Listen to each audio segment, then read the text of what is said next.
So I'll go a little bit into the preferred equity, private equity, kind of explain that because there's a lot just within that. There's a lot of different ways to structure that as well. One of the big differences is a hard or soft pay. So what does that mean?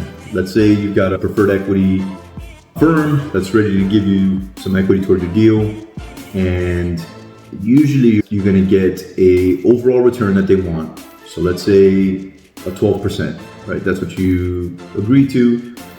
And then they're going to split that between a actual pay and an accrued pay. So on the actual means that, they expect that to get paid on an ongoing basis.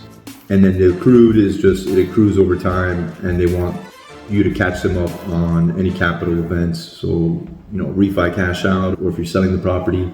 Now, hard or soft means that if you get a hard pay, if you don't make that preferred equity payment, they'll have rights that they can take over the deal, they can do certain things.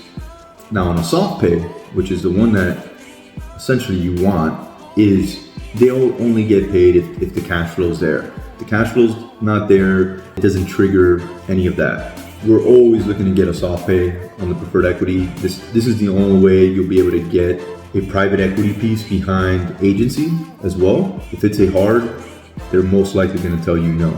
But if it's a soft, there's a way you can structure that. There's still going to be, it still needs to be worded a certain way, and usually the attorneys can figure that out. On just a regular preferred equity piece, you're probably only going to get about 50% of your equity or so, depending on where your debt lands as far as leverage.